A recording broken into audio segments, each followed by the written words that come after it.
Yo, yo, yo, yo, and happy Monday. I'm your host, Adam Gray, and this is Across the Hobby. Welcome. I hope you've all had a great week, and I hope you're all getting excited for the National, which is almost here. We are a couple of weeks away, and I know that a lot of people are gearing up and getting excited for it. I'm excited to take you through the biggest auctions of the week this week. We're going to look at auctions across the hobby, including the most major auctions, and also want to look at first some of the big things that happened last week, and then a couple of big things that have happened to me in the world of collecting this week. So we're going to do all of that. We're going to try to get back to closer to an hour. This show's taking a lot of time, but I really appreciate all the feedback and all the positivity around it. Thank you. Seriously, you guys are the ones that make all of the things that I do, all the content that I do. You make it possible. I really appreciate it. And thank you for reaching out and giving encouragement and feedback and those sort of things. Those of you who, you know who you are if you've done that. So let's jump right in to some of the biggest sales from last week. And we're going to start out with Fanatics Collect. So Fanatics Collect, I'm just going to hit the 4 biggest sales from last week. And you can see here, this is from my Instagram. Every week I put up for Fanatics Collect their 4 biggest items going into the last few hours of the auction. And I asked the question, which of these is going to sell for the most? Or in this case, I wrote, predict the biggest sale tonight at Fanatics Collect. So these were the 4 cards that were up. All of them received bids after I posted this, meaning they each had a ways to go. But you can see based on the polling here, and there were about, in fact, I'm going to look this up while, oh, never mind. I already archived it. I believe there were about 500 votes here. So pretty good number of people. The majority, or 40%, the biggest vote, went to this exquisite exclusives autograph. And very interestingly, the exquisite exclusives autograph ended up being the lowest price up here. I think we get this wrong more often than we get it right as a community. It speaks to how hard it is to value things and to price things. There are a lot of people who are voting on it. No question. It's not just the experts, but it's hard to predict these things. The David Robinson Logoman auto from National Treasures sold for just a little bit more, $600 more, selling for nearly $20,000. And then you see the power of the PSA 10, right? The Planet Metal, which is a rare insert, but not like the rarest insert. I think these are 1 in 288s, 1 in 288 packs. But the point here is it's a PSA 10. It's a lower pop. And then the card that sold for the most, it continues to perform very well.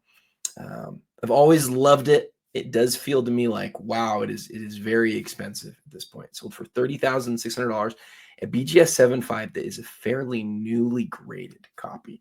Looks to me, just from where we sit right here, like it's a one of the slabs from the last couple of years. If I was to put these, in fact, I would ask you, if you were to put these 4 in order, what card would you like the most? And which one would you like the least? I might have been more flipped here than the prices were. The power of the PSA 10 selling for so much on those inserts is something that I've never understood as much. But collect what you like. Go after the things that are important to you. And people love PSA 10s, and people love the Star Rookie or the Star XRC. To me, my 2 favorite cards here are actually the 2 cards on the top, the 2 cards that sold for the least, and those are 2 of the 3 cards that received the most votes. So I thought that was interesting. All right, let's look at Goldin real quick. Let's look at their weekly auction. You're going to notice here as I scroll down some big sales from last week. So again, this is just Goldin's weekly auction. Another big sale on the MJ rookie sticker autograph. Great looking example, 6.5 on the card, 10 on the autograph. You can see, even though I'm showing it from a small view here, that's it's a great looking sticker. There's a lot of these that are more off centered. This one's not perfect, but not bad. But the autograph is the story here. I remember there was one of these that was on ComC for a long time, and the asking price was $2,000. And I was like, I'll give you 1,000, I'll give you 800, I'll give you whatever, because I did want one. I see the appeal here. The sticker is not rare, but the sticker with the autograph, there's not a lot of those. And I've said this many times before, and I will continue to say it. if you look at his early career cards and say, which card looks the best with the autograph, it isn't a card. It's a sticker. It's the 86 sticker. There were exactly the same number of stickers made as there were Fleer rookies. Exactly the same number. But you can guarantee there are fewer stickers today because many of them were stuck onto binders and things like that.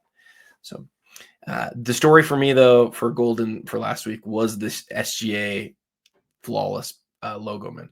That is not an autograph. That is not a rookie card. That is a fifth year flawless logo, man, of Shai Gilgeous-Alexander, your MVP, for $36,000. Another big Shai for $6,200. You can see I didn't sort this by highest, but these are just sort of the bigger items. In fact, let's just sort real quick by highest and see if we get anything else here at the top. My computer shut down right as I was about to get ready. I had an update that I had to install. So although I got some of these things ready, they sort of undid themselves when I brought them back up. So that gives you an idea of some of the big sales of the week. I really like that triple out of flawless. Such a cool piece. So there's the first page. All right, now let's look at, this is MC Sports, or no, excuse me. This is, I should know. I should be able to tell. I've got MC Sports Cards and hoodies up. Which one? Oh, there we go. So this is MC Sports Cards. Okay. So what I've done for MC Sports Cards this week, I'm just looking at the historical sales, and we're trying to go through these fast so that we can get to what you guys want to see, the big cards that are up this week. So these are all, look at the filters, all cards that sold over $5,000 at MC Sports Cards, completed listings, sold listings, and were sorted by ended recently, and we're only doing things $5,000 and above. So I'd like to look at more. There's only so much time. Big time Shohei 2024 Dynasty. This is a game-worn patch on-card autograph. Beautiful card with the hollow foil. Some of the Dynasty autograph patches are some of the nicest looking baseball patch autos I've ever seen. It does feel like they have such a long way to go in terms of pricing to catch up to basketball, though, doesn't it? It seems that way to me anyways. Let's switch this real quick here. So it sold for $11,200. But how about this Caitlin Clark? You'll see a lot of people talking about this sale and similar sales. So this is the Rookie Royalty National Treasures, number to 49. Great looking auto, great looking patch. You've got to love that hollow foil, $25,000. A card that we talked a lot about on here last week. This is the Ken Griffey Jr. This PMG is from, what is the Hardball Galaxy is the subset here. So there are subsets and there are inserts. This card is not an insert, meaning that the card doesn't sit outside of the base set. Hardball Galaxy was part of the 98 Metal Universe set. So that's what this is, and this is the PMG Parallel in an 8. We know that art cards have totally exploded, and that's shown here, right? This card sold for more than the Tiger autographed rookie did in a BGS 9.5. And if you would have told somebody that a couple years ago, they would have said you were the craziest person in the world. So, I mean, the rally that we've seen on stuff like this has been unreal. Maybe my best card, certainly one of my best cards, is a Jordan from this set, but it's the regular card for those of you who are new listeners. And I bought it in 2015 for, it was either $4,500 or $5,000 total. It was raw. It's a BGS 9, and boy, do I wish I would have graded it in a PSA holder back then. But it is not. It isn't a BGS holder. A big time sale on the Grant Hill here. Jaden Daniels sold for $10,000. The Ken Griffey Jr. PSA 9 first ever refractor. Strong price on this, at least from where I sit. And we've seen some PSA 10s over the years. A 9 here, almost $6,000.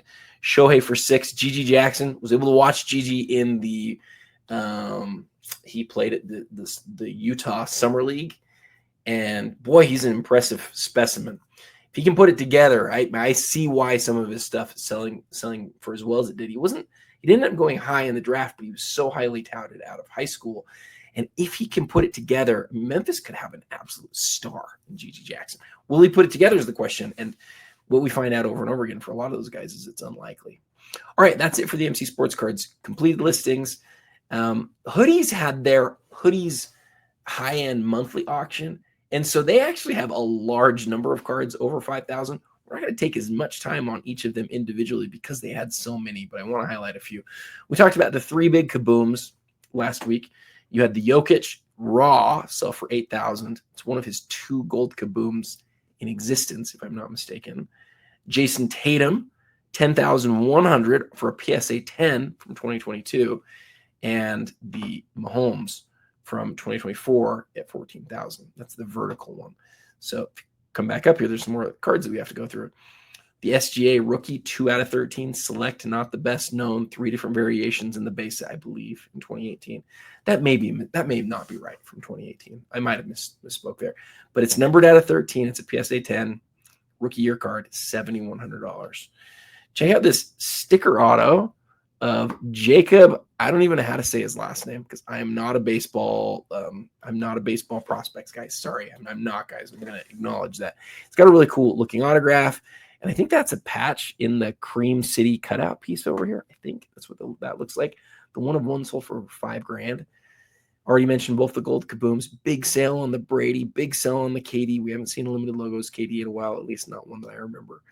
The Jaden Daniels Color Blast for almost $12,000. The Jordan, one of my favorite cards of the auction. One of his final Wizards autographs, numbered out of 23, and it's number 1 of 23, almost sold for $10,000. See, this is where I am very disconnected from modern. Jaden Daniels, so popular. I know about how good his rookie season was. I know how big a deal Color Blast is. It's a PSA 10. But you're going to tell me that a Jaden Daniels is going to outsell that Michael Jordan? To me, that seems insane. That also probably is me showing my colors as a basketball guy. A black downtown Pandora Bonix. The Elway rookie in a PSA 10, $8,800. I haven't watched that market. That would be an interesting one to see a graph on, to see, where this price is come and gone. But gosh, that sounds like a lot. It's not like it's the rarest card in the world as a 10. It's not the Jerry Rice. It's not a Steve Young. So I think that's a big sale. At least it seems like it is to me. Joe Burrow for $5,100. A Chet, boy, he just got paid, didn't he? It's almost $7,000 for a Chet. PSA 8.5 on the LeBron Chrome Refractor at $6,300.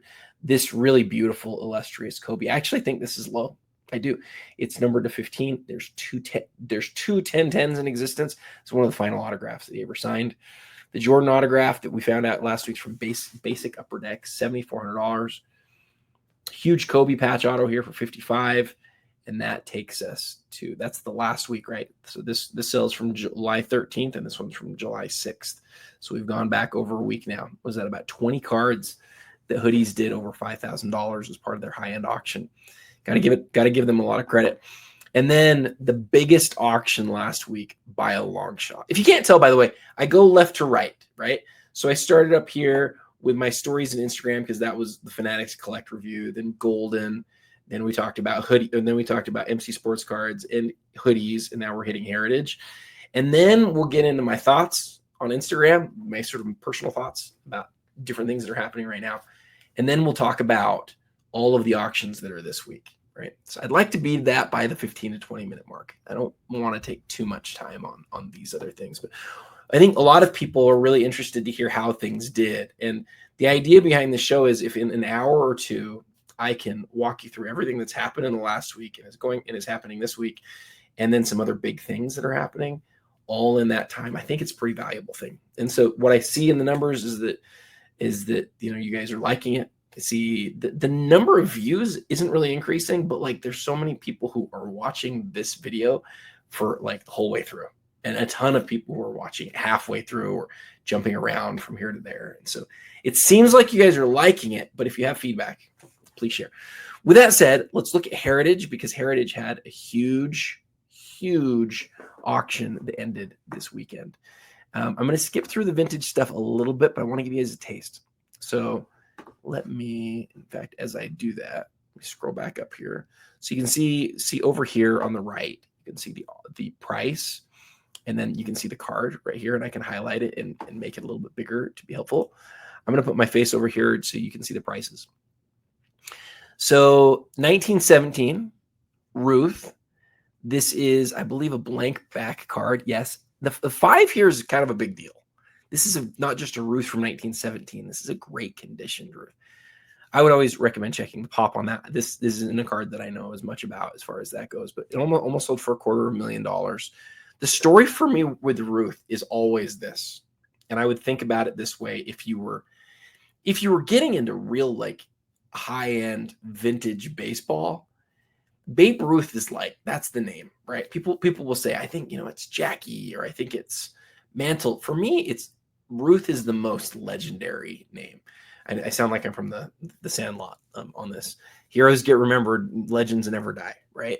Babe Ruth is the name in baseball. And I think he will always be the name based on baseball's popularity trends and the team that he played for and the Curse of the Bambino and calling his shot and the Sandlot and all the other things. I think Ruth will always be the guy. And the thing that you've got to know is his first card comes out in 1914, and it's a minor league card with the Orioles, or the Baltimore team, I should say.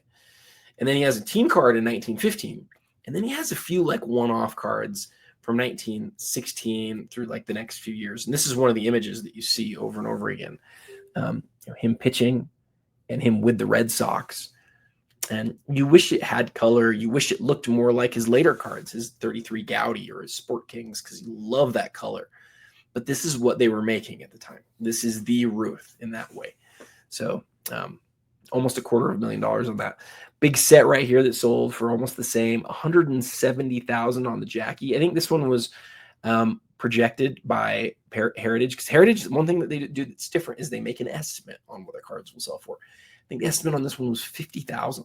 So this one blew away the expectations. Absolutely blew them away. 1971 baseball box looks very similar to the 1971 Topps basketball box. I didn't know that.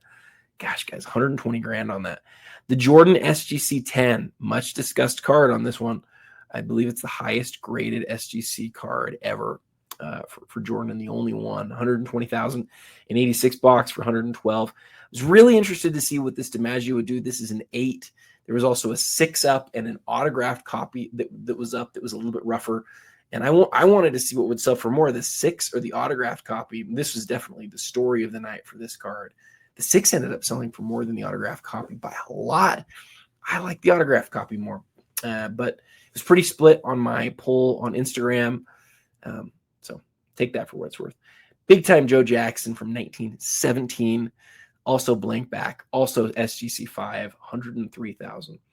So where Babe in 1917 sells for $244, Joe Jackson sells for $103, meaning that Babe's got a 2.4 X multiple, 2.3, 2.4X multiple over Joe Jackson. It's interesting. I wonder if you think it would be less or more. Joe Jackson's about as close to as big a name from that era as Babe. A card that I had a couple people send to me, and even sent me some information. I haven't really read through the information yet, but obviously the iconic image of Michael Jordan flying through the air. I don't know what this is, what this thing is, because you're used to seeing the normal card. This isn't that, but this, I believe, is significantly rarer. And again, I know it has a story that other people know. I just don't know it. Well, the story here, though, is the combination of it being what it is and then having that autograph. And it's an older personalized autograph, which is really cool. I love the MJ autograph on there. And if you're Dave or Don, then that's the coolest thing ever. But even without that, even with that, I should say, it's a piece that, is an iconic image of MJ, a great autograph of MJ, and it's very rare. And as we've talked about throughout the show, we've just seen such movement, such interest in the in-person Jordan autograph on iconic, rare pieces. And you wonder if that'll continue, or wonder what we'll see happen on that. Mantle for $91,000. Gosh, I'm running out of time here, guys. I got to go fast. Big sell on the Griffey, $82,000. This one we talked about last week. MJ Grand Finale, $82,000. This is less than it sold for in a PSA 8. We continue to see the biggest Jordan cards sell for so much more. These 90s parallels and inserts, so much more in PSA grades. The greatest mistake I made ever with cards was getting the right cards and then grading them with BGS. And I don't mean that as hate for BGS. I've loved Beckett for a long time. But the PSA premium has just People really appreciate the guarantee. They appreciate what PSA is and does, how they show the cards off, the clarity of the cases. They just appreciate them a lot more than they do BGS guys. They do. All right, we could keep going down through. Let's see if there's any others that are sort of like easy to highlight for you. This is one of the cards that I made a reel for last week. I was really interested to see how this one would do. I think you're going to find it very... Here's the story on this card if you didn't see the reel. Look at the card. Look at just the whole surface of it. Look at the centering.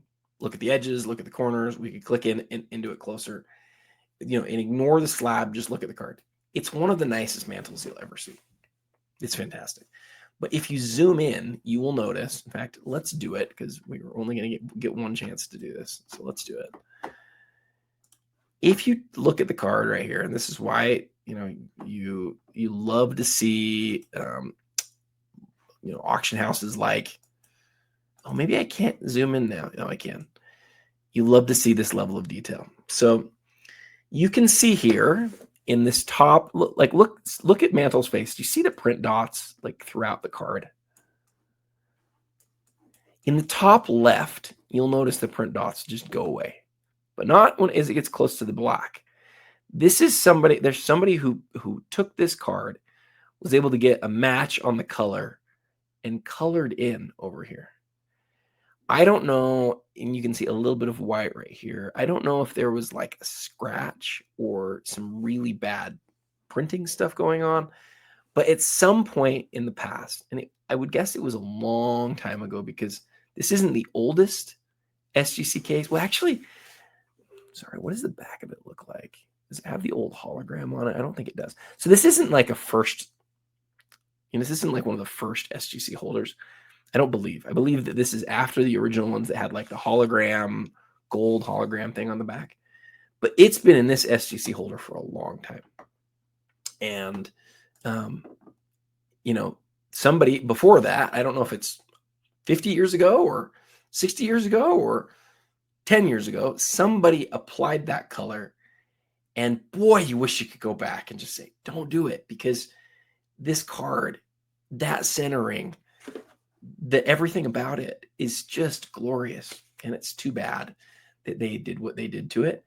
But still, it outsold the PSA 4 that was up this week. It was an MC copy, so it was a qualified 4. It outsold that, and it outsold a 1 with a crease, or a 2 with a crease in it. And by 2x. Was it 1 or was it 2? Maybe it was a 1. I can't remember for sure. But either way, it outsold those other ones. We'll see the 4 here in just a second as we scroll down. And I think that that's a sign of how important eye appeal is. You can say, well, it shouldn't count for eye appeal because it's altered, and you can feel however you want to feel about altered. Some people feel like as soon as a card is altered, there's just nothing about it that they would want. But what I'm sort of indicating here is, and I think that this is like something we've seen over the course of years, altered is obviously like a scarlet letter in a lot of ways for people. But for other people, it's like, man, that's my chance at getting the best looking mantle ever at under $55,000. And I get that. Like, I do get it. Would I rather have this or the 4 that was up? I really like the 4 that was up. I think it's a tough call. I do. I think it's a tough call. But I can see somebody saying they like this. You might always look and see that paint because you look close and go, I can't do it. But you also might look at it and go, gosh, I've got one of the nicest looking Mickey Mantle cards in existence. And especially if you're, 24 inches away from that card or 3 feet away from that card, you're just not going to see it the same way. So, I've gone too long, guys. Okay. I'm just going to keep scrolling down here for 5 more seconds. There were so many things. There's that Mantle 1, almost twice as much with the crease. And we passed the other one. There's so much basketball stuff that I wanted to hit in here and other sets, but we're out of time. I got to keep moving. Okay. So what I wanted to show you we've talked about the cards that sold last week. Now I'm going to take a minute and talk about a couple of other things, and then we'll talk about the cards that are selling this week. And sorry to go long, but we'll spend the lion's share of this episode on that. And as always, I'll look through and try to tell you like the 5 cards that I think are the most interesting auctions this week. So as we begin this, let me switch me over here. So it's my Instagram, and what I wanted to highlight is the first the 25 and 25 is just ticking along, right? The format, I've had some people who are like, your format on this is confusing. Why are you not just counting down? It's a little bit tough because there's so many cards that people wanted to talk about. And while I was interviewing people, I was like, we could talk about other things that didn't make the list.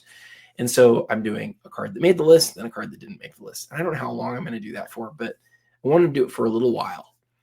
And so, this card right here, this Jordan, if you click onto it and then click over, you're going to see that it finished number 20.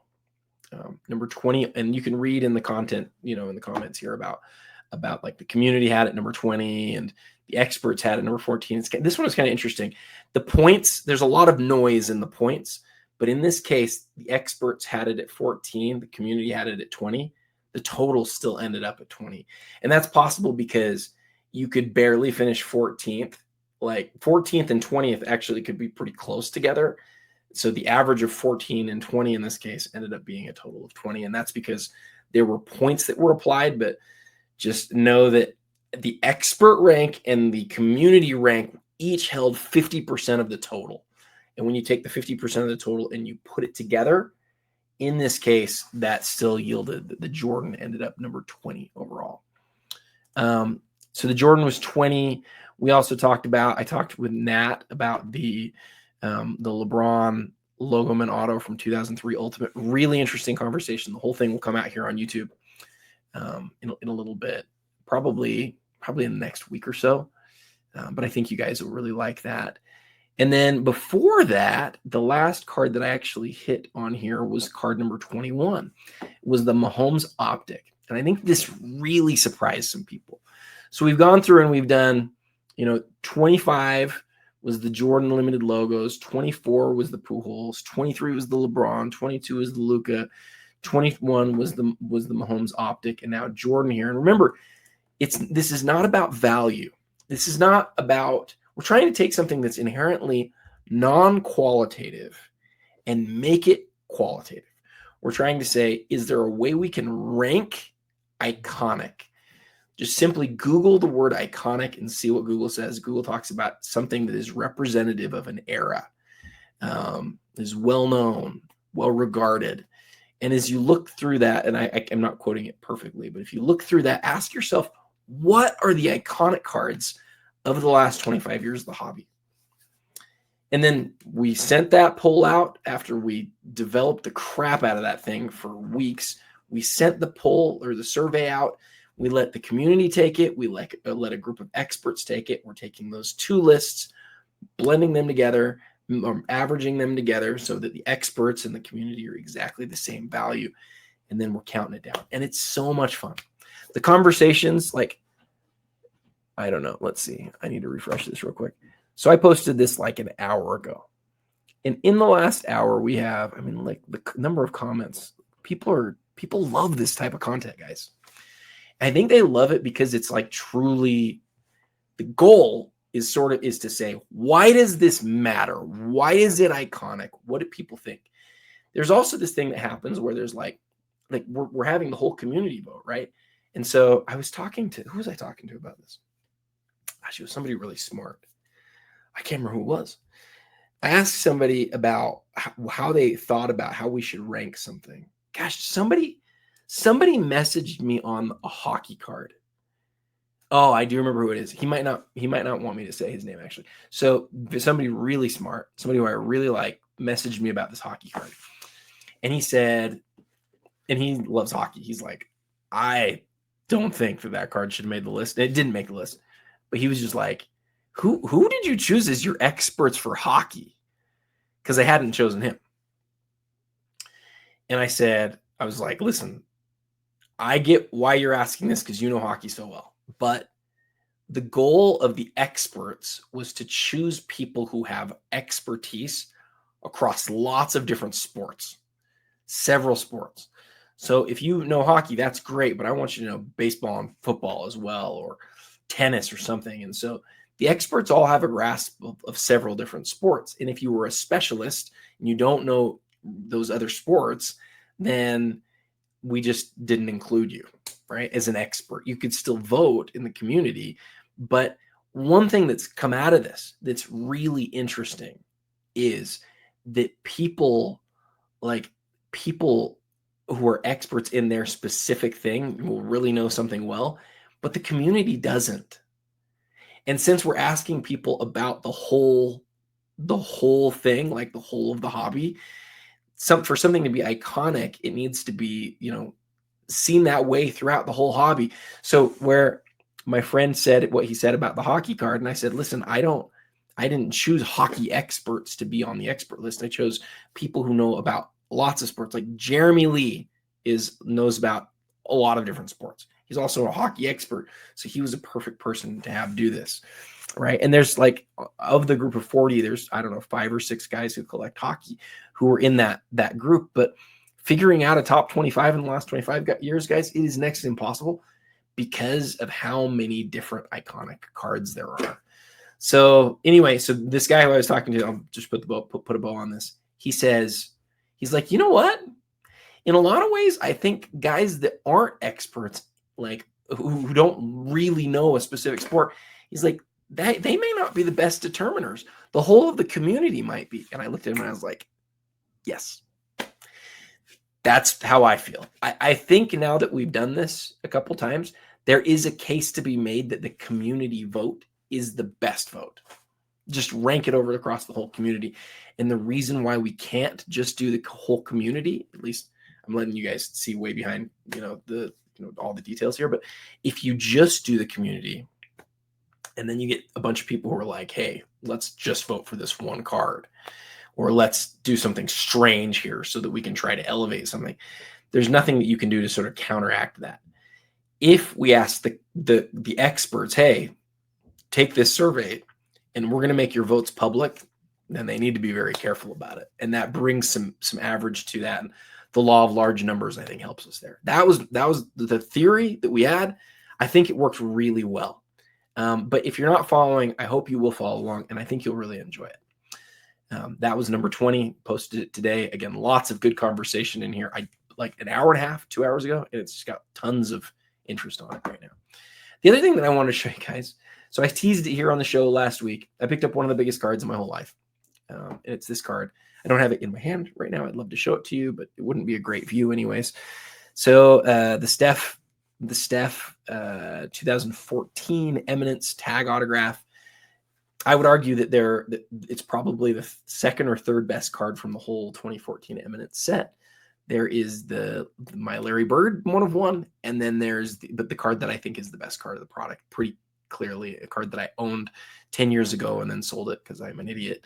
The Kobe Bryant tag autograph. It says 16X champs on it. Kobe signed it, and he signed an inscription that says 5X, implying how many championships he won for the Lakers. So I'll say a few other things about this real quick because it's like my moment in the sun here on this Steph Curry card. I could just talk about like why I love it or why it was like the second most money I've ever spent on a card and all those things. I think that might surprise some people that I spent as much as I did on it, but like, so I would say a few things. Number one, like I really love Eminence. I love Eminence a lot. When Eminence first came out, I was so disappointed for what it wasn't. I was so upset that it wasn't like Logo Man and Dual Logo Man and multi autographs. It didn't have any of those things. The biggest chase in the whole product were cut autographs in this set right here, right from the beginning. And I was able to get, like I said, I got the Kobe early on. I got James Harden.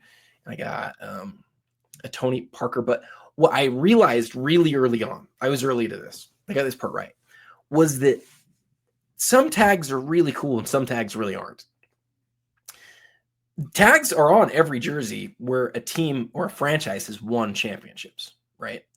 So Steph Curry, when he got to the Warriors, they didn't have tags yet. They started tags in 2014, the 2014-15 season. So he, in 2014, got his first tag, 3X. What does that 3X represent? Well, it represents before he had gotten to the Warriors had won 3 championships. So that number right there, to be clear, does not represent anything that Steph accomplished. That number right there would have been there if Steph would have never showed up with the Warriors. So it's like, why is that cool? So let's talk about that for a second. Every team that has championships now has a tag. It looks different. Now they don't have, like, it's not as big. They've made it smaller and more square. They put it on the neck, the back of the neck back here, and it was always on the back of the neck. But then Steph, after his very first year wearing a championship tag, 2014-15, wins another championship, and then it moves to 4X. And then, he goes and he wins 3 more. And so now it's a 7X tag, and it looks different than this. Like I said, it's square or whatever. But this was the first time that they put the tags on the cards. Another guy in the set is Pau Gasol. He's plays for the Bulls, and it says 6X. Do you remember that Pau played for the Bulls? Is he part of those 6 championships? Nikola Mirotic also has a card from the set, also the Bulls. There's nothing wrong with those cards. Those are pieces off the jersey, right? Like Panini cut up a jersey and they're trying to figure out what to do with it. That's how this works, right? I think people don't in fact, I remember when these cards came out, I remember people saying, man, why do they make these tag cards of the guys where the tag doesn't matter? And it's like, because they had a jersey, they cut it up and it's a cool piece.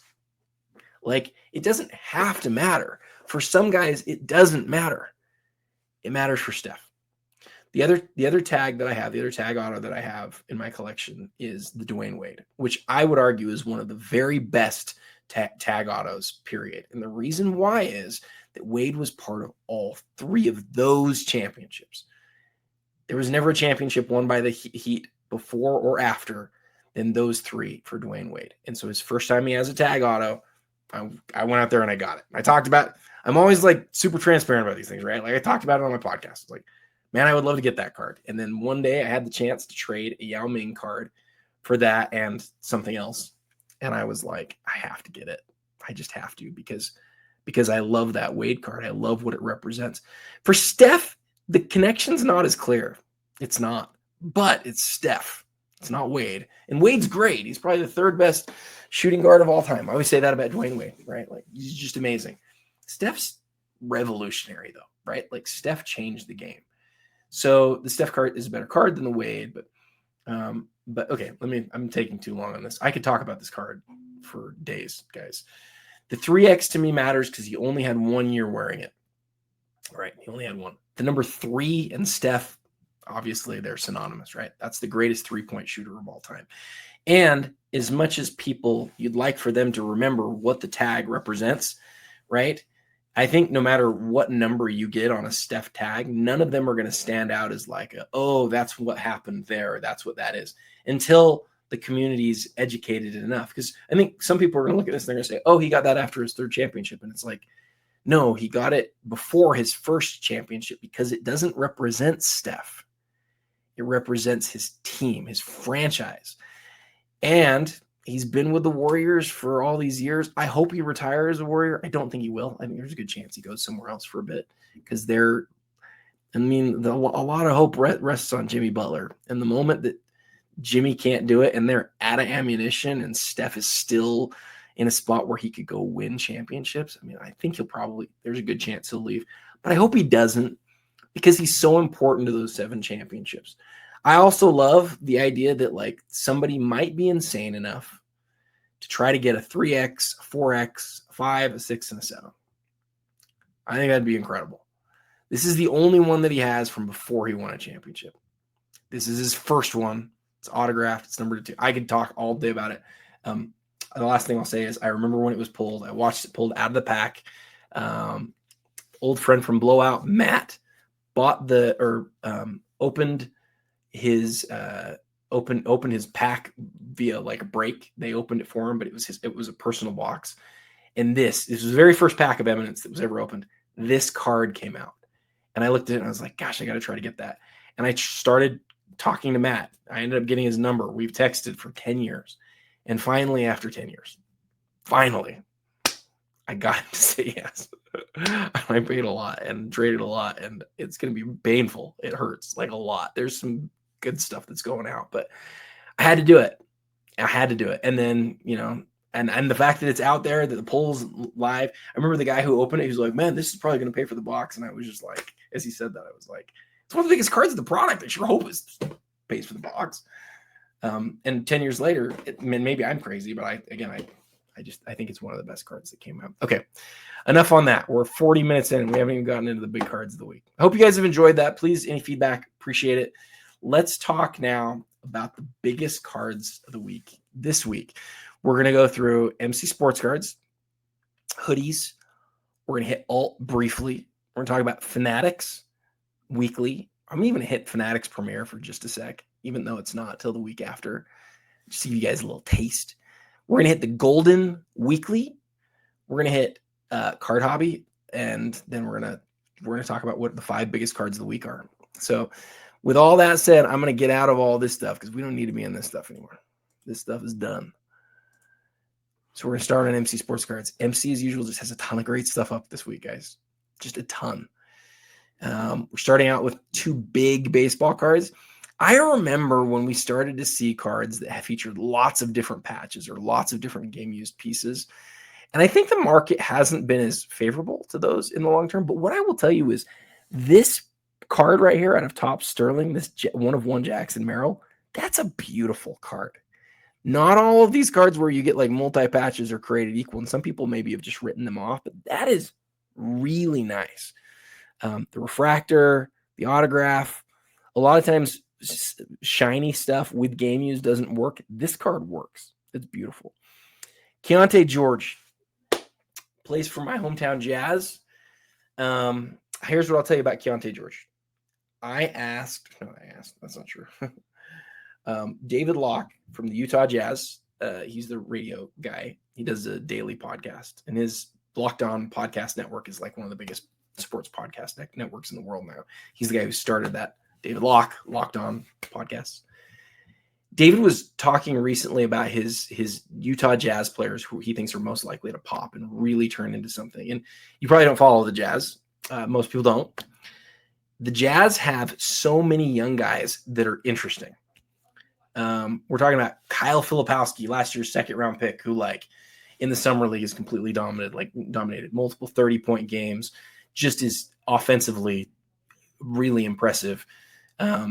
Ace Bailey, the number 5 overall pick this year, looks like Tracy McGrady. I'm maybe highest on our number 18 pick this year, Walter Clayton. I think he's going to be a team leader, Jalen Brunson type guy. Nobody's going to be as good as Brunson, who's that size, but like he's going to be awesome. I'm confident of that. So David Locke is asked, what are the guys that you think are the most likely to pop on the Utah Jazz this year? Or not just this year, but like in general, like become legit stars. And he says Ace Bailey, number 1. And he says Keontae George, number 2. He said, I still think he's like just talking to the Jazz brass. This guy has something to him. He's got a chance to really be something.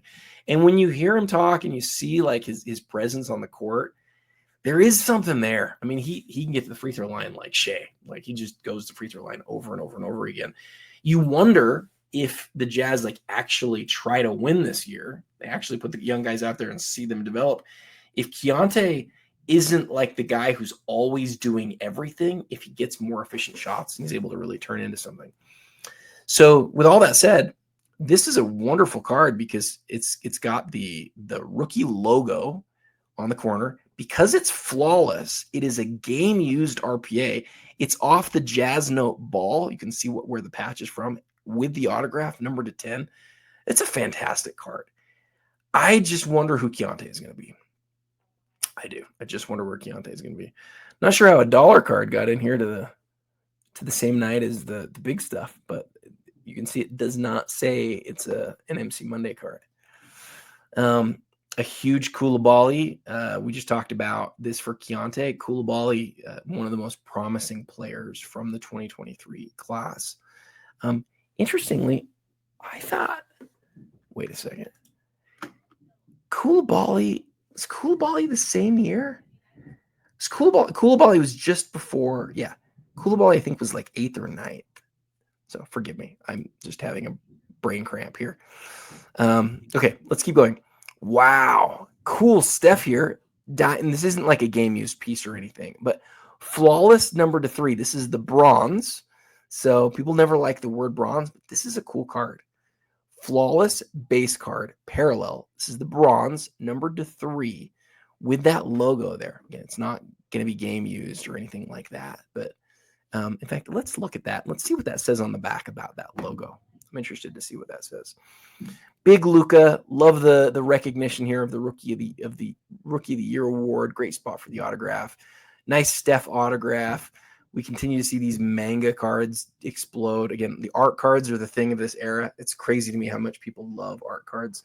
Goldberg had a big night this weekend, and here's an impeccable gold bar that has about as much value in gold content right now as what the bid is. That's interesting. McDavid the Cup notable nameplates, game used letter, 1 of 7.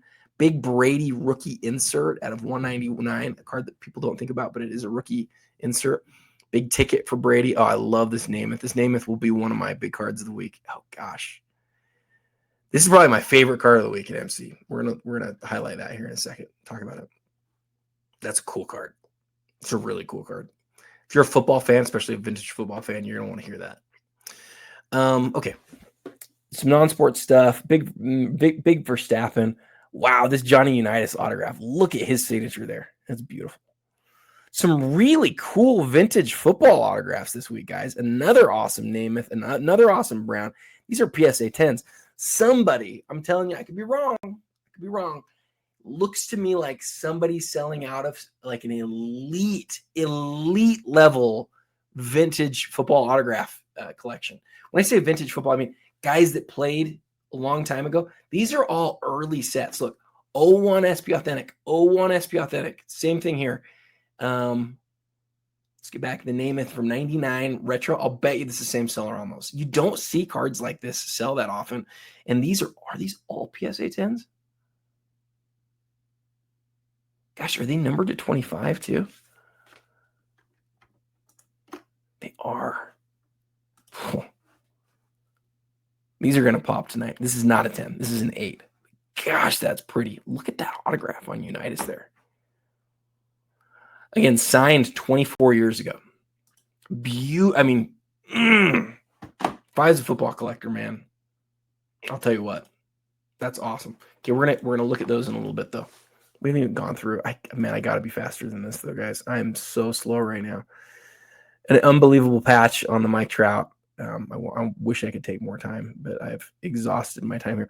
One of Kobe's very first NBA licensed autographs. Maybe if you were to really pin me down and say, like, tell me something from Kobe's career that's like really underrated, I would talk about his early career autographs. In 96, he only has a couple there from Scoreboard and from Press Pass. And then in 97, the next year, he just has cosigners. He's got one with Mailman. He's got one with Starks. I think one with Joe Smith. And you can see on this one, this is a Pop 7. Now, it's a Pop 7, but that's the case because it's also got the autograph grade. And when you look at the Pop report, you have to look at both the PSA and the PSA DNA. So when you see 7, there might be more PSA. There might be more, when you see Pop 7, there may be more PSA 9s of this card. There are not more PSA 9s of this card also with an autograph grade. The biggest mistake that PSA has made, in my opinion, and they've done everything right, so don't listen to me, but the biggest mistake that they have made is that they have not made it possible to separate in the PSA DNA Pop report between card grade and autograph grade. So you can see that there are 7 PSA 9s that have been authenticated by PSA DNA. You cannot see how many of those 7 have a 10 autograph grade. Go back and listen to that again if it didn't make sense, but I said it right. You can't do that. And that's a mistake. It is a mistake by them. They should fix that. Again, just thoughts by Adam. Maybe I'm wrong. I think that'll matter a lot in the long term. I think people will care. People love PSA, and they love they love so many things about it. They don't love that. And the reason they don't love that is that people don't even know. There's like, oh, it's the PSA Pop Report, PSA DNA. There is no way currently to see amongst the PSA DNA graded stuff what is graded a 9 with a 10 autograph and what is graded a 9 with an authentic autograph. There's no way to see it. And that's a mistake. Thoughts by Adam. You can disagree if you want to. That's what I think. Really an interesting Barry Sanders here. This card's worth like $1 or something, not graded, but in a PSA 10, there's only 12 of them. So it's $1,100. I love this Mahomes. That's a great looking autograph right there. That looks to me to be a holofoil. MC, one thing that they do really well is they take pictures of their high-end cards, and you can see the holofoil rather than most places do scans. I prefer how MC does it. I do. I want to be able to see that holofoil or the refracting. Really cool Hank Aaron, Transcendent, 1/1. Really cool Luca, the Noir. Again, you can see the holofoil. It's great. Huge Griffey. This is the Super Rave. Super Raves may be like the least visually stunning parallel they made during the 90s. But it is freaking tough to find. Freaking tough to find. $2,800 on that. $800 on a PSA 3 Jordan Court Kings. There is speculation that this card was actually made ahead of the 101. I don't know that. I don't have details. Look up Star information, but or information on Star, but there are some people who believe that the 5x7 was made first. Worth checking into, though. You want to talk about good-looking dual autographs? I don't even know how to pronounce this. This chirography. It's the same thing in basketball. This set from SP Authentic is always phenomenal. The color on that with those on-card autographs, I just don't know you're going to find a nicer dual than that. In fact, I'm going to look at that one closer. I have officially gone way too long. I have to move on. I have to. Gosh, we're going to highlight the Conley too because I love 2012 Prism. You guys already know that, but I want to talk about that Conley specifically because I think it's really cool. And that's a really cool Adidas, very cool Kevin Garnett piece. Very cool. Kobe Bryant 9.5 on the exquisite base. There cannot be many of those. The Ken Griffey Jr., this is the essential credentials, the version out of 99. Yeah, that is huge. We've definitely gotten to the end. If you haven't noticed, MC's gotten to the point where they've gotten really good at like putting a couple really big cards right at the very end of their high-end auction. And this week, they went with these two, the Griffey and the Tiger. I love this Griffey so much. I think I already clicked on it, right? No, I didn't. Gosh, we're going to be all about the Griffies this week. We're going to look at that. And then a Tiger, one of the biggest cards in the whole hobby. Numbered out of 900, his SP Authentic rookie. His rookie from SP Authentic is signed. And he signed it 24 years ago. They only made 900, and they made 100 of the golds. Okay, let's look through each of these individually. So the question I had on this stuff is, what language did they put on the back to talk about this little logo thing? And the answer is they didn't put any language, right? There's nothing there, which is fine. I thought that maybe they would say, this is a patch from somewhere, blah, blah, blah. But it's not a patch. It's just a design. They used to put stuff in when they had a diamond that would say, this is a real diamond, blah, blah, blah, blah, blah. But they don't do that anymore.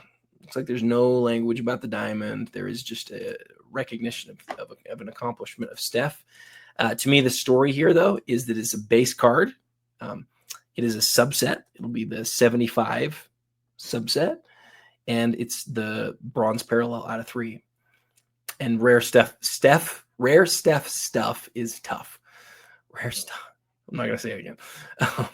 Yeah. So that's one that's gonna be worth watching. This card will be in my top 5 of the week, though. This Namath. So Incredible was an autograph insert. Incredible. Yeah. Incredible. I want to make sure I got this right because I know what it is for basketball. I thought it was the same for football, but now I know for sure it's from football.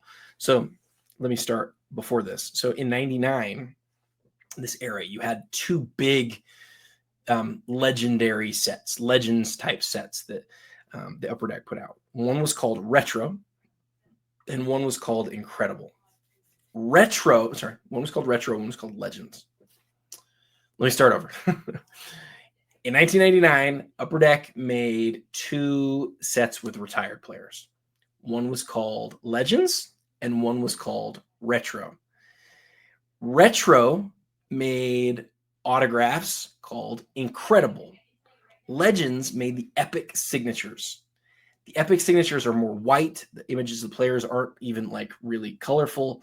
And it's a great set. They're vertical. It's a great set. I love those autographs.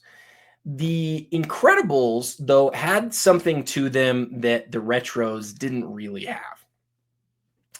They had some cards that were hand numbered, gold versions of the cards that were hand number or level 2, whatever you want to call it, that were numbered to the player's jersey number. So for basketball, you have a Wilt Chamberlain that's numbered to 13. And to me, it's one of the great cards of the whole era. I have sought after one of those cards for over a decade. I won't get one at this point because they're just too expensive. It's just a legendary card. I do have a really cool Wilt autograph, but it's just a regular card, and there's a few hundred of them. This Joe Namath, though, is like that Wilt. It's the second level. It's numbered out of 12. It's at $526. This was a basketball card of this same level. It is many thousands of dollars. You get a common card from that basketball set. I mean, a legit common guy that didn't do anything in the NBA, and you're spending this much on it. Joe Namath is one of the greatest quarterbacks of all time. And certainly for the set, he was, right? This is before Brady got into the league. This is when Manning could be in this set. I don't know if he is. Go look at the checklist here, though, and ask yourself how big a Namath this is. Look at the size of the Namath autograph. Like, this card's phenomenal, guys. This is one to watch tonight. I will absolutely be watching this on my eBay tonight, 100%. Go back and go check it out. I think you'll have a good time watching that one. I wanted to highlight this. Man, this is a beautiful card. Numbered to 25. The color, the full length autographs, and look at both of those, both on card. That absolutely has a chance to be another top 5 card of the week for me here. Okay, Mike Conley. Why did I highlight this one? So Mike's drafted in 2007, the Greg Oden, Kevin Durant class. Who was picked number 3 that year? Horford. Horford was 3. Conley was 4. I think that's right. And then you got Joakim Noah and other guys. Gosh, I don't know that draft as well as I should, especially when I'm on the spot recording myself here. But for Mike Conley, the reason I bring him up being drafted in 2007, he missed so many of the key, cards of the era. 2007 is obviously you're still in the Chrome era. So Mike Conley has a Chrome Superfractor. Mike Conley has 3 Chrome Superfractors right at the beginning of his career. One in 07, one in 08, one in 09. So those 1-of-1s are some of his biggest non-autograph, non-patch, all that stuff. Some of the biggest cards of those in existence. He also has like a base card, platinum, or they might have called it gold that year, from Exquisite. That's another one of his best cards. He obviously has like an ultimate Logoman auto, stuff like that. I assume he does. I've never seen that. That's not that the image of that or the memory of that's not in my mind. But those are like his big cards, his big early career cards. What Conley does not have really from those first few years, though, because he was drafted when he doesn't have an ultra elite, iconic, recognizable parallel. He doesn't have that. He has the Superfractors. Can you even think of Mike's Chrome rookie in your mind? I personally can't. It doesn't come right to my mind. But those are 1-of-1s, and those are really tough. His first really collectible parallel is from the 2012 set, his silver and his gold. I mean, other than like his rookie, right? Like, that's his first one. And his first rare, really well-known set, that's this card. So where you'll hear people say things like, and I don't super prescribe to this, but you'll hear people say things like 2012 Prism Gold set is like the PMG green set. People will say that. For Mike Conley, I think you can make that case, right? This, for him, was the first one of these types of sets. And so I think, it's already at $2,000. I don't know how much more it goes for. It might be done. But I want to highlight it because I look at that and I just say, like, over the long haul, what do I think will happen with that card? Just me. And again, I'm highly biased here. Like, super, super biased. Two of my best cards are from the same set. Right? I own the Kobe Gold and the Steph Gold. So I always want to make that clear. But why do I own them? I bought them for, a small percentage of what they're worth today. Why did I buy them? Why do I keep holding them? Why will I probably hold them forever? Because I really think that this set really matters. And I think that for both those guys, the cards really matter. And I think for Mike Conley, like, what card of Mike Conley would I rather have other than one of ones? This is the Mike Conley card I would want most. Is the one card that I would want most of Mike Conley other than one of ones. I'd say that definitively. That's why it's like a PMG green, because when you go back to guys who collected in the 90s, the question for them, like, say you're a Chris Webber collector and you talk to another Chris Webber collector, the conversation at some point will come to, do you have a green, or have you ever seen a green? Or you'll talk about greens and people will know where the greens are. Like, it's a club card. I think there's a chance that at some point people will look back and they'll say, like, a Grizzly fan will look back and they'll be like, man, that era was so much fun with Powell, or after Powell with Mark and with Mike and with Tony Allen and, with Zach. Like, that was such a fun team. Yeah, it would be really cool. Wouldn't it be neat if you could, like, get the gold prisms of all those guys from 2012?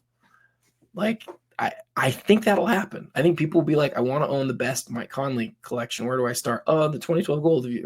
I think that will happen. And I think in that way, it will be like the green set is. That's what I think. I could be very wrong, though. And again, totally self-serving, 100%. But, like, I believe that, though. That's why I own the cards that I own. So people are afraid to talk like that. They don't want to say what they really think because it's like, oh, it's going to come back. And I've had people come back on me and be like, I can't believe you said that. You own that card. And I'm like, man, I post everything I own. Everybody knows what I have. I don't have anything in my collection that's worth a lot that I haven't shown you guys. I don't. So, and then I tell you why, right? Like, this is what I think. This is, and so I hope you guys like that conversation. One thing's for sure, though, man, I've taken too long on this. The thing that's really cool about this set, so I believe that this is true. I get confused with football and baseball sometimes, but there's two versions of the credentials. This, if you're a basketball collector, you know what this is, right? Like, in basketball, this is the 96-97 EX 2000, and this is the EX 2000 in baseball, just 97 though. This is the credentials. In basketball, there's just a credentials, numbered to 499. It's not essential credentials, but in baseball, there's this version that's the essential, and it's really lovely, like really, really lovely in hand. I don't know how to describe these stars, but they add depth to the card. They, like, some are like on the surface shining at you, and some appear to be way behind. So they create movement, they create depth, and then you have this acetate piece here, or see-through piece in the middle that you could hold up and see the sky. If you look at the light, you can see the sky in the background. So you're talking about early serial number. You can't see it super well in this image right here, but it says 099. You're talking about a high grade. You're talking about, like, a great design of the player of the era. And so this will be one of my favorite cards this week at MC for sure. I love that piece. But these two, I love all three of these cards. I can't imagine all three of them will make the list or the top 5 this week, but we'll leave them there. Let's look through hoodies. Okay. Let's look through hoodies now. Hoodies high-end auction is over. It still shows this here, but it is over. So now what we have, I've sorted this in a really funky way. Oh, you know what? It went away. Shoot, guys. It went away.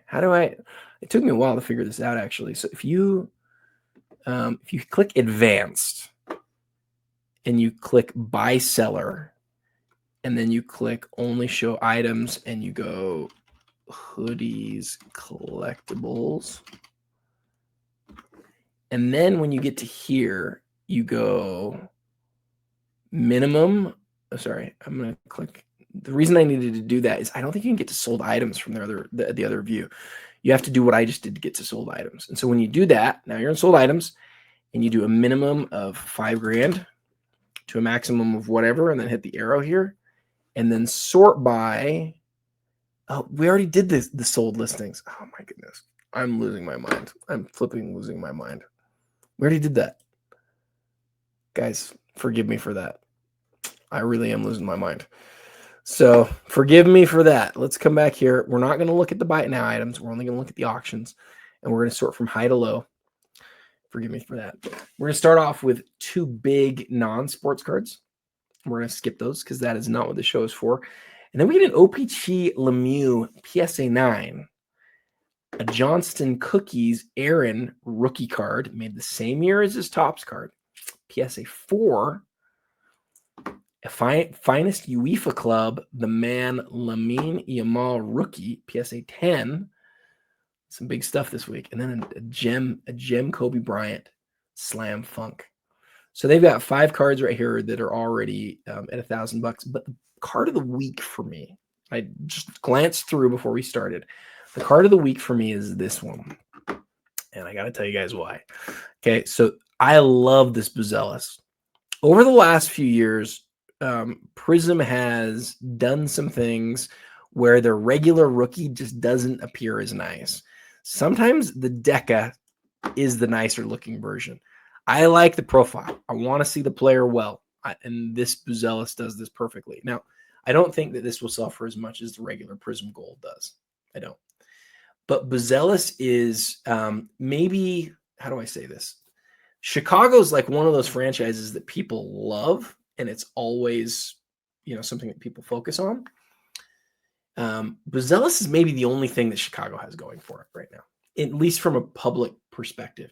You could say, wow, they've got this going. Like Kobe White had such a good year, and man, like we were so impressed with Giddey after the trade. Like he played so well.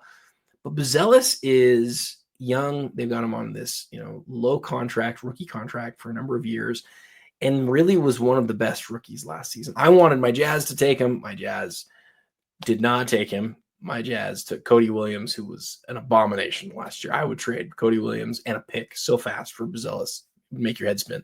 But Buzelis has a chance to be like a really great player for Chicago. Is he ever going to be the sort of guy that is like, is he going to be an all-star? Like, I think he could be. I absolutely think he could be. Is he a guy who could score 20 a game and put up, 7 assists and 6 boards? Like, I think he could. I like how tough he is. I like his skill set and his size. And so I know it's the Deca, but I think that you can make an argument that it's nicer than his regular Prism rookie. And I think a lot of people probably would. And I think you can make that argument about a lot of the Prism Deca cards. So you take that for what it's worth. Okay. Let's move on. And now let's talk about alt. So I'm just going to hit the highest cards here at alt this week. There are, they've got a ton of stuff. We'll just hit auctions real fast and then go to ending on July 17th. And we're just going to hit the first few because we are taking way too long here. But there are some really huge cards here at the top of this auction, guys. Some absolutely huge cards. This one for me is the biggest story because it's been a while since we've seen a Playing Days Kobe Gold sell at auction anywhere. So Kobe has gold. Kobe has Prism cards from a couple years after he retired, 2018 and 2019. He only has 4 years of Prism cards when he was an active player. So he's got 2012, the first year, 2013, 2014, and 2015. And that's it. For a long time, there's been this conversation about like what year of Prism is the best looking year of Prism. Because 2014 is clearly not the first year, right? But it is, in a lot of people's minds, the best looking year. I think people love that you get color around the player. Like it's just full on color around the player, kind of reminiscent of like the PMG reds and greens, where you just get color all surrounding the player. You get the design and all of the cool surfacey stuff that Prism always does. But, the fact that it's color all around them, I think people really like. And you don't get that same level of like the nice portrait. It's an in-game shot, but it's a portrait, right? It's a great looking image of Kobe. Numbered out of 10 on the back. This one is a BGS 9.5 with premium subs. It is an absolutely great piece. But really, like, why it's as big as it is that he has 4 total years of Prism cards where he was an active player, 6 total, period, but 4 where he was active. It's this and 3 others. He's got 40 total gold Prism cards from his playing days. Lakers and gold go together really well. Kobe is his beloved. I mean, he's just so beloved, guys. I do own one of the 40, and it's not my favorite card. It's right there amongst my very favorite cards in my collection. At one point, I thought about putting together a run of these. I wish I would have acted earlier. I might have been able to figure out a way, but they've just gotten so expensive, and I don't know where this one ends. I have no clue. Right, this ends Thursday. I think everybody is sort of watching, saying, "Okay, like, where are we at with Kobe gold prisms at this point?" We did see one sell that was from a later year. I can't remember if it was 2018 or 2019. We saw one of them sell at Fanatics. Was it Fanatics? Definitely go check on this. But it sold for more than LeBron. So it was crazy. It was I posted about this. I'm gonna go look at this real quick. Sorry to be annoying, guys, but I think this is like the best comp information that's out there on this. So I'm gonna go to my Instagram and I'm gonna pull it over to here. And if you go to my Instagram and you click profile and you scroll down, you're gonna see it's been a few weeks ago. You're going to see a post that is going to give you some interesting details on this. So there's this one night where I went to town on all these sales that had just happened. There was the Alcaraz, there was the Caitlin versus the SGA, and then there was this one. And it was at Fanatics. Okay. So this is so interesting. 30 grand for the 2018. Remember, at this point, Kobe had retired. Kobe was he was out of the league. He'd been out of the league for 3 seasons. It is a beautiful card, but this is not a playing days card. PSA 9, non-playing days card, better image.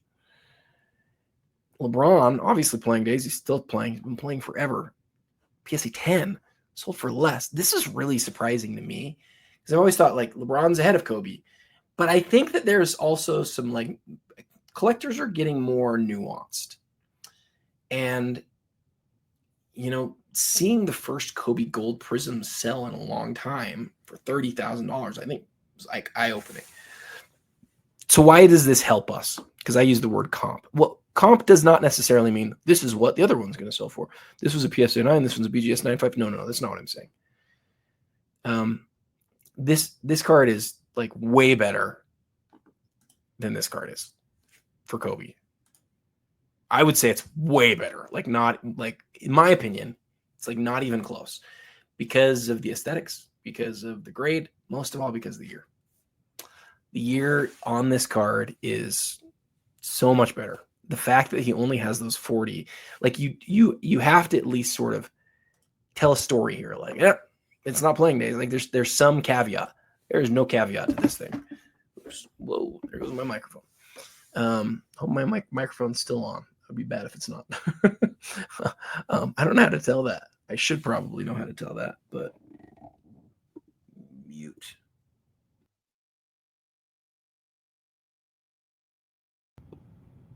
How do I tell whether this thing's on?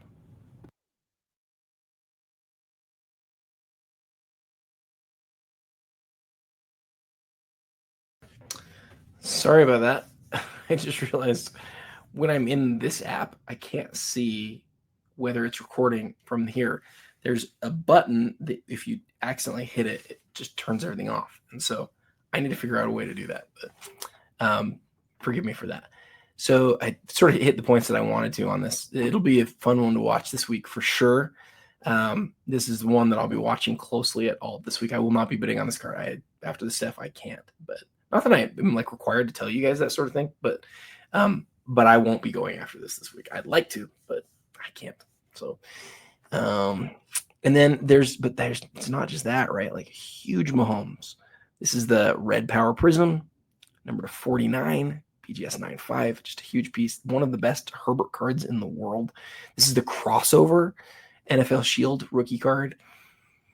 A huge Lamar Jackson, flawless Nike swoosh. I personally like this Mahomes more than this Mahomes, but other people disagree. And one of my favorite cards in the auction, like one of my favorite Tom Brady cards, period. Oh, this one's 1 of 35. Wow. Got to look at that one. I don't know if I've seen this copy of this card before, but Brady has lots of rookie cards that are cool. This one, he's wearing his practice jersey and his sweatpants, which I love. It tells the story. But you come in here, you can see on the back, it's numbered 1 of 35. It's in an authentic holder, so you probably don't have to kill yourself to get it compared to, high grade copies. I love cards like this, where it's the card, it's the key card, and it's in a condition where the person had it graded authentic.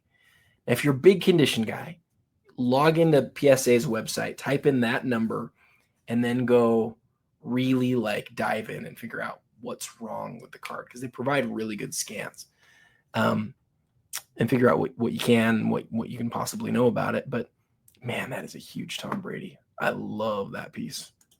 Man, I love that piece. I already clicked on this, but that has to go on my top 5 this week. Absolutely has to. And then there was one more card I wanted to look at. Or no, it was the Brady. That was the big card that I wanted to look at. Okay, that's it for alt. Let's hit Fanatics, and let's hit Goldin first. I'm going in the wrong order. I like to go in how they end, right? So I always start out with MC Sports cards, because MC ends tonight, right? Let's look at Goldin now. Goldin ends Thursday, and we've sorted by highest price. There's some huge cards at Goldin this week. A 6 on the star is a huge card. The Caitlin Clark, this is the National Treasures. Is this the Royalty? I don't know what the difference is. I need to go in and understand what all the differences are on the different Clarks. This one's out of 24. It says Panini Instant. Oh, yeah, this is the Rookie Royalty. I thought it was like National Treasures Rookie Royalty. It is National Treasures. Okay, let's dive in and try to understand this at least a little bit together. So, because if you're like me, you're not following it as close as other people are, but some people are so hyped, this is like all they're looking at. So, Caitlin, holofoil, and holofoil probably is like all the Rookie Royalty, and Rookie Royalty is probably sort of like the, what's it called? The first off the line. It's probably like that. That's my guess. I don't know for sure, but the number 24 is sort of strange. That's probably what they're doing, is like the first off the line. I love the holofoil. I love the autograph. The patch is great. I don't suspect that the patch is actually from anything officially licensed, blah, blah, blah, blah, blah. So we don't know whether it's game used. It most likely has nothing to do with being worn by Caitlin Clark. But when she held the card in hand, she signed it. It's numbered to 24. I don't know what her jersey number is, and my eyes aren't good enough to be able to see from this. But, I mean, she's the biggest story in sports since she's bigger. She's a bigger story in she's the biggest story in basketball, which is crazy to say, but it's true, right? Like, who's more popular, her or the MVP? Her or the best player in the world? Her or the most famous basketball player in the world? The most famous basketball player in the world. It's still LeBron and Steph, right? But like, if you were to if this is an interesting question, if you were to put in order the most popular basketball player in the world, and you were to include Caitlin in that, how far do you get down the list? I would argue Steph and LeBron are 1 and 2, and I don't know what order it's in. Some people would say it's LeBron. It's definitely LeBron. I'm not so sure about that. It's either Steph or LeBron, and then it's the other. And then person number 3 is it Giannis? Is it Caitlin? I don't think it's Jokic or SGA or any of those younger guys, man. I don't. All right, let's keep moving here. So also at Goldin this week, this is my favorite card at Goldin this week. I'm going to put the Sidney Crosby up and potentially in the top 5. I'm actually going to maybe put the Caitlin up too, though, because I think that the Caitlin's a big enough story and interesting enough that one, I think, I can make a case for that being like one of the 5 most interesting cards of the week. Huge Barry Larkin. I love this Jordan. I've always loved this Jordan. PSA 9's a fine grade on it. I love the early winning materials dual jersey autographs out of SPX. That Kobe's a beautiful card. We'll call it there. What didn't pop up though? I lost something. Something went away that wasn't supposed to go away. See, I get this sometimes with Goldin where it gives me a hard time. It was the Sidney Crosby.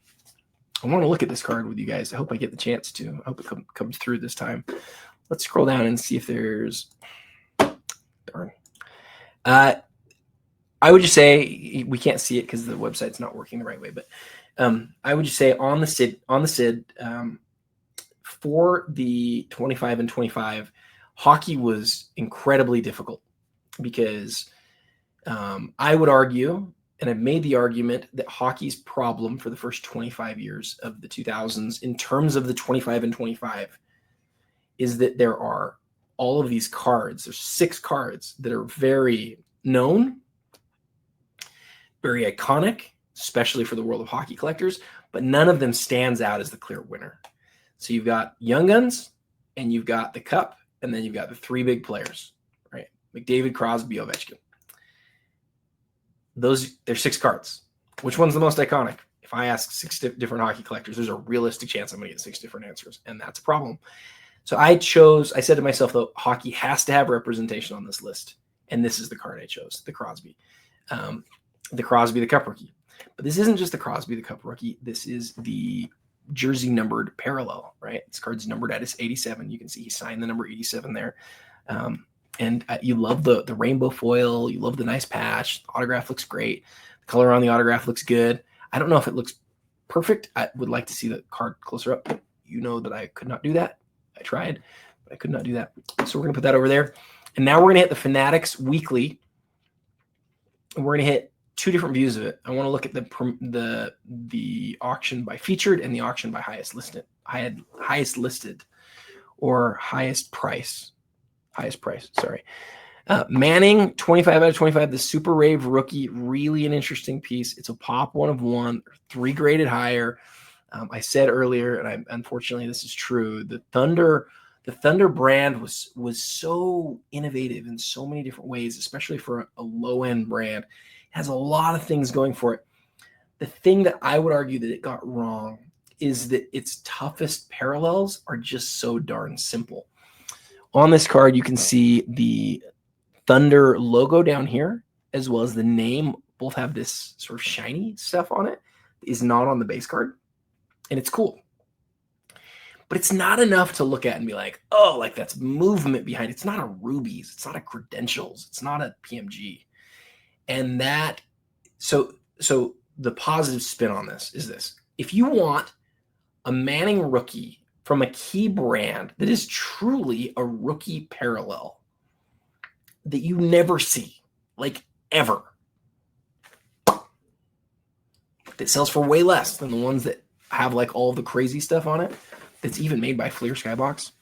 This has got all of that going for it. It just doesn't have something aesthetically that takes it to the next level. So, but if you want rarity, and that's the thing that matters most, that's a great option for you right there. The Messi Mega Cracks Campion rookie. I don't know all of the story on this one. I'm not sure why this one isn't more highly viewed than it is. I don't know, but it is in the featured rookie. It is in the featured listings, which probably means I need to understand that card better. The Mbappe. This is the purple. This is a huge card, numbered out of 99. I love this Kobe. One thing to notice on this Kobe, whenever you see one of these copies, actually, I'm gonna click on it and show you guys here in a second. Big Troy Aikman. This is actually the 24 karat gold. This one's number 8 of 24. Cool piece. Bams Jordan. This isn't Slam Bams, but it is a Bams, and it is a BGS 8, which is a pretty strong grade for that card. Huge Jordan refractor here. Absolutely humongous. PSA 9, first chrome refractor. I've always thought that this Kobe card, the regular version of it that's autographed with the patch, is like one of the best Kobe autograph patches in the world. It's been like my dream card to acquire for a long time. And the last time it popped up, it was way too expensive. It was actually on gold, or it was like, where was it? I'm not sure where it was. But it's numbered out of 8. This is not that, but it is an autographed jersey card. They didn't make autographed jerseys in 2000 Ultimate, though. So where did this come from? This is a buyback. It's one of the coolest looking buybacks ever, though. The autograph looks like it was meant for there. It's numbered at 27, which I like. 27 is my lucky number. Big Jamar Chase rookie, numbered out of 5, the gold vinyl. Huge Kobe out of the 2017 Eminence. They made this product is all Kobe. It's just Kobe autographs, and Kobe patches, and Kobe precious metal cards throughout the whole thing. It's the second time that they did Eminence, and again, it's just Kobe. The cards are super cool. Card has a diamond on it. Big LeBron refractor here. This is the black refractor PSA 8.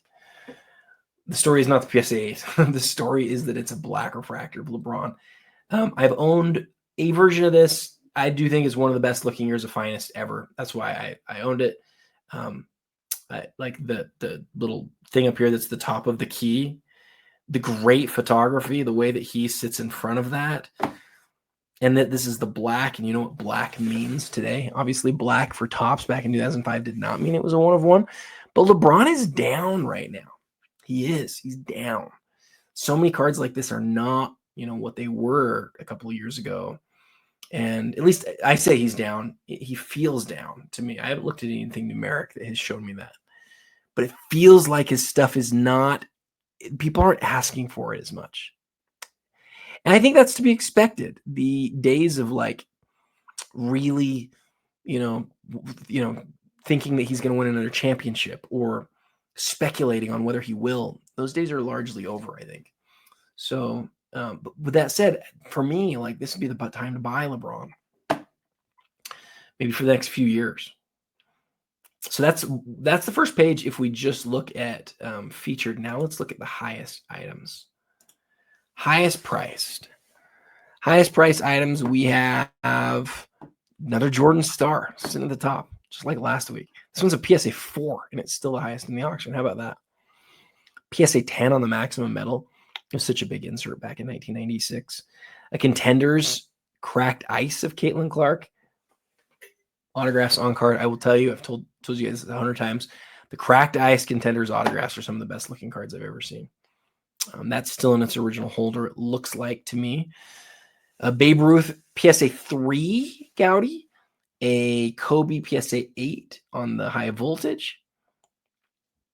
Another big Jackie Robinson PSA 1, but looks much nicer. Oh yeah, that got the Eye Appeal A sticker. Let's take a look at that and see if we can learn anything else about that card. And so we've got a couple cards here for Fanatics Collect now that we need to look at. This Jordan Duncan Go Nuts looks a lot lighter than a lot of them we've seen. That's not nearly as yellow. Great looking Kobe autograph, numbered to 24. The inscriptions that he did not inscribe, unfortunately, but still an amazing card. And we'll go to the second page just briefly and see if anything else. Oh man, I have a fun story about this Steph card I want to tell you guys. All right, so we're gonna do all three of these. Let's start with this Kobe. Okay. The question on cards like this is always what? To peel or not to peel. This card has not been peeled. You can see the words crossing in front of him. The words on a card like this provide collectors something that you can be crazy, insane, obsessive about, in that you could really focus on where those words are. If you want the peel on, you're like me and you think, hey, that's the way the card came out of the pack. That's the way I want it. You can't put the peel back on. Aesthetically, maybe it doesn't add the card. Maybe it takes away from the card, but you want the card in the original condition that it came out in the pack. Then you have to figure out where you want the peel to land. Where you don't want the peel to land is across Kobe's face, which is very small here. So if it goes across that, it's not ideal. I don't think you want it across the ball. I think on this card, you can't see it super well, but you prefer it not against the jersey. This is basically ideal, right? I mean, not totally. You'd like it to not cover his shorts here, right? The backside of his shorts here. But it has to hit something. It doesn't hit his shoes. Some people love his shoes. I think this peels basically where you want it to be. If you are somebody who wants the peel on. Some people don't want the peel on. They want that card peeled. They want it aesthetically to shine. They want it to be exactly like the best looking thing that it can be. And I'm not going to argue that it's better looking like this, but again, I'm taking this version. And it's a 9. So I don't know. Judge for yourself the greening on this card. I'm not the expert on that. But look out for the greening. Look at the centering. Look at all the different aspects. This card was graded a long time ago and then reholdered. Because you see it starts with a 0.5. This one was graded a long time ago as a PSA 9 and then reholdered.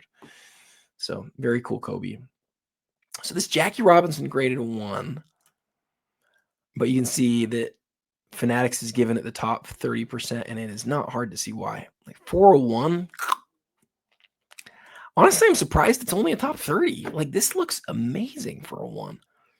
We got to zoom in and figure out why it's a 1. I mean, obviously the corners could see better days.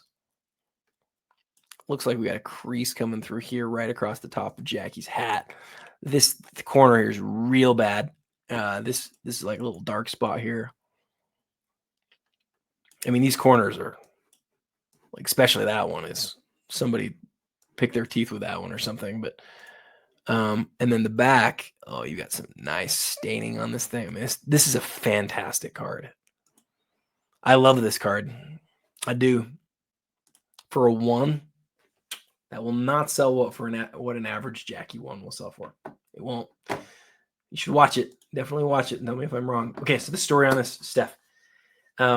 In 2015, there was a case break on blowout cards, and it was for one Tar Heels fan did this.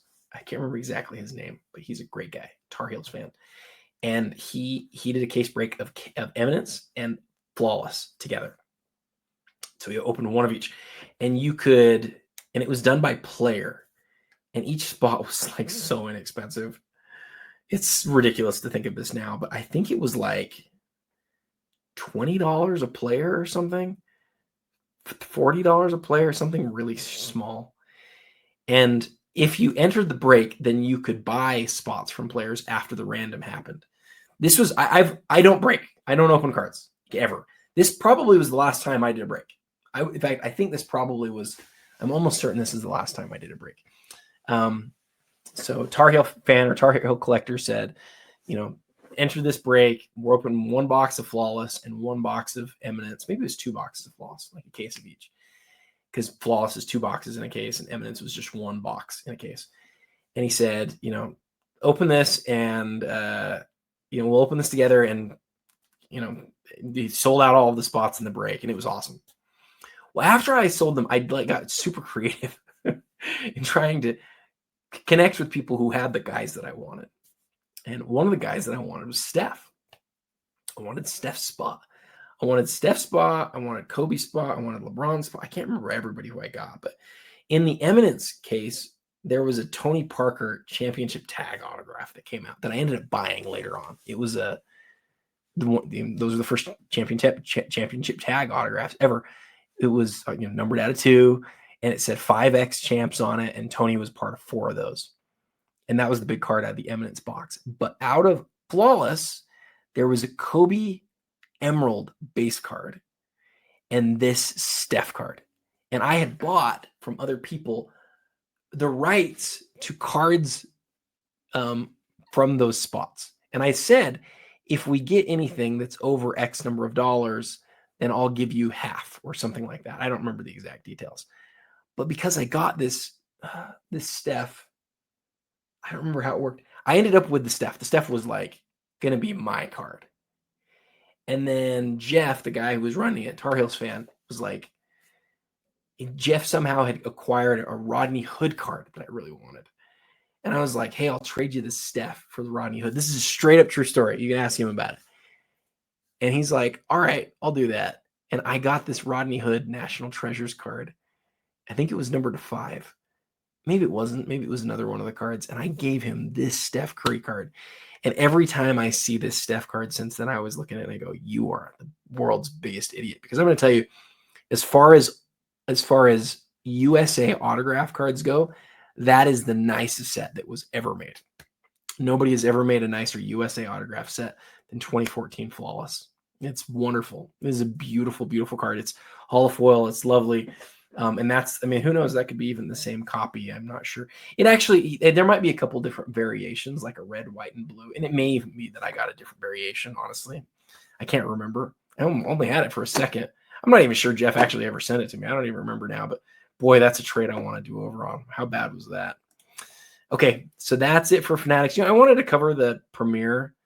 We're almost out of time. If I hit 2 hours, I lose you guys. When you move from StreamYard to YouTube, it goes away after 2 hours, and I don't want to lose that. So we're gonna just go over to the wait, did I shut the Steph, didn't I? Darn it. I like the Steph so much. I don't want to shut that one. I want to keep that one maybe as a top 5 card of the week. I love that card. Okay, and now we'll hit Card Hobby. So if you come to Card Hobby and you hit shot by category and just hit all, and then sort by auctions and just hit hit price highest first, sort this way, you can see the biggest cards are a Card Hobby. It just takes a second to do that, and I love that because it's so easy. I feel like there's a Kobe Noir signature spotlight like this, like in the top 5 almost every week. It's crazy. We've been watching that, and we keep seeing another big Kobe right here. Obviously, the impeccable 2016, the year of the black signature. Panini had them signing everything in black, and I don't know if anybody lost their job over that, but that was just. I don't think anybody. Hopefully, nobody did. But that was such a big deal that they had all the athletes signing in black that year for the first little while because they're not as nice. People love blue signatures. They do. What I will tell you is that card is gorgeous. Great hollow foil along the card there. Big Kobe that we already talked about. Big Kobe autograph right here. I wish the number 8 was on the left because I'd like it to progress from 8 to 24, but that's not what they did. And it is still a beloved card, regardless of what I think. Jordan Poole. Oh, that is a cool Jordan Poole card. The 75th anniversary. It's not the rookie, but it's very, very cool. Obviously, autograph on card. The 75th will be game used. Jordan Poole still has some big collectors. I mean, that dude is a scoring phenom, guys. Big LaMelo Ball logo man here. Wow, that Tim Duncan. Holy smokes, that thing is something. I'm going to talk about that I'm going to talk about that in the top 10 post that I do for Card Hobby tomorrow. I guarantee you that. That thing's gorgeous. Big, messy Eminence card. Steph autograph patch from Flawless. Big Kobe Bryant, the very first Topps Chrome Gold. This one's a PSA 10 too. That's a huge Kobe card. I love this Steph. I love signature spotlights. Signature spotlights absolutely have a case for being the best autograph set of the Panini era. I've said that for a long time. Still feel it's true. Guys, we've had so many awesome cards we looked at this week. I hope you guys have liked this episode. Before we go, I want to sort my 5 favorite cards of the week. We're going to get out of the stuff that does not need to be open. We have how many cards left? We have this duel. We have this Caitlin Clark. The Steph Flawless. We have, oh, that's right. I wanted to get this. Is the Goldin website going to allow me to open this? We got it. Third time was the charm. The Kobe Gold, this Namath, and this Ken Griffey Jr. Essential Credentials. So how many cards is that? 1, 2, 3, 4, 5, 6, 7, 8. I got to remove 3 cards. Well, wait, I got to remove 2 cards. Which 2 do I want to remove? Man, this is tough. This is always tough when I look at my favorite cards of the week, my favorite auctions to watch for the week. I don't think I'm going to get rid of that one. I just love that one aesthetically so much. And I want to put the Clark up here because, again, it's like she's really like one of the stories right now. I think it's really an interesting one to watch. I love this Steph. It's one of my favorite Steph autographs ever. Gosh, hockey just always gets the shaft, man. I'm telling you what. It's a great-looking Crosby.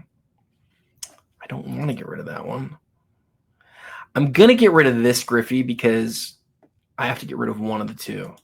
But that leaves me 6. It's not going to be the Namath. That'll be on my list for sure. The duel. Maybe it's the duel. Do I have to get rid of the duel? Man, I don't want to. I just get rid of both Griffies. I'm getting rid of the Crosby. We have seen it sell a few times. I love this copy, though, in a 6.5. I love that. Love that. Not having to pay for the grade. Getting the cards still. Great patch and autograph. But I'm gonna get rid of that one. Okay, my number 5 card of the week is going to be the Steph Curry. Put the Steph 5th. It's not as rare as the other cards that are on this list for the most part. But listen, if you want a Steph Curry autograph with Team USA, I don't think you're going to find a better one than this one. Can't see it, but the foil on this is lovely. The back of the card, you get the autograph language in cursive there, which is kind of cool. But that card is going to be my number 5 card of the week. My number 4 card of the week is going to be the Caitlin Clark.